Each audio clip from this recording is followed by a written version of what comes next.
Et si le secret de Kylian Mbappé était de jouer chaque match avec le Real Madrid, avec ce maillot enfilé comme Ronaldo Nazario. Les gars, le but de Kylian Mbappé aujourd'hui, c'était de la pure classe. On sentait un réel avançant. Pas un ailier gauche, pas un ailier droit, non, un pur neuf. On aurait dit Ronaldo Nazario en 2002. Les gars, gros match ce soir de Kylian Mbappé, même s'il n'a joué que 35 minutes. Il nous a montré un autre visage. Il nous a montré le visage du Kylian Mbappé de 2022, de 2021, les gars. Avec ses courses, ses appels, les gars, il a démontré que oui, il peut réellement jouer avant-centre. Les gars, il faut l'avouer, lorsqu'il fait des matchs de merde, je suis le premier à venir vous dire comment il est nul, comment il ne mérite pas jouer au Real Madrid. Mais là, aujourd'hui, en 35 minutes, il nous a prouvé que non. On peut espérer encore revoir ce Kylian Mbappé qui nous a fait rêver lors de la Coupe du Monde 2018, 2022 et les années précédentes. Désolé pour vous qui êtes descendu du train, tant que ce Kylian Mbappé n'a pas de ballon d'or, les gars, je vais continuer à espérer parce que ce joueur a de la qualité, que ça soit physique, moral ou psychologiquement, il est prêt, il est assis. Les gars, il a ce don-là et il mérite aujourd'hui d'être au Real Madrid. Même s'il fait parfois des matchs qui ne sont pas à la hauteur de son réel niveau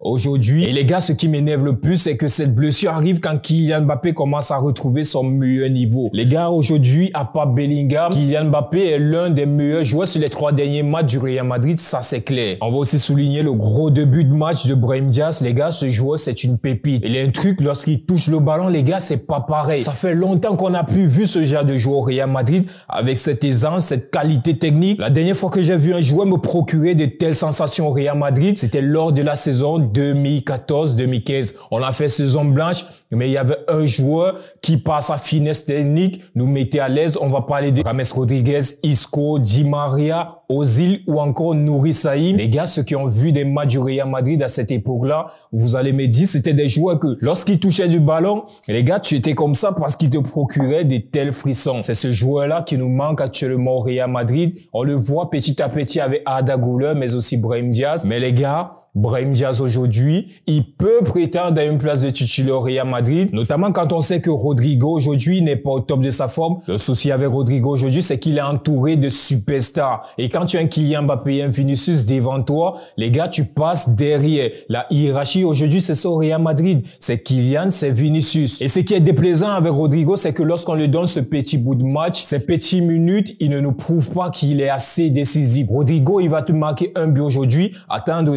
3 matchs pour marquer un autre but. C'est pas ça aujourd'hui. Quand tu joues au Real Madrid, devant ces joueurs comme Mbappé, Vinicius, tu dois être constant, prouver au coach que tu mérites ta place de titulaire. Rodrigo, tu dois s'aimer la zizanie dans la tête de Carlo Ancelotti. Tu dois faire en sorte que Carlo Ancelotti passe des nuits blanches. Il cherche un système tactique qui permettra de t'aligner toi, Vinicius et Kylian Mbappé. Mais aujourd'hui, tu ne fais pas ça. Et là, ta place de remplaçant, tu le mérites aujourd'hui parce que tu n'es pas assez décisif. C'est très peu pour un joueur qui prétend être titulaire indiscutable au Real Madrid. Alors là, il y a un truc que je comprends pas avec les dirigeants du Real Madrid qui a pris cette décision de faire revenir Vinicius Junior 10 jours avant son retour dans le groupe. Vinicius Junior, il est blessé. Son retour était prévu pour le 20 décembre. Comment se fait-il que Vinicius Junior aujourd'hui vient jouer un match de Champions League contre l'Atalanta? Vous avez presque sacrifié la saison de Vinicius pour un match en Ligue des Champions contre l'Atalanta. Est-ce que ce Real Madrid-là ne pouvait pas jouer l'Atalanta sans Vinicius Junior?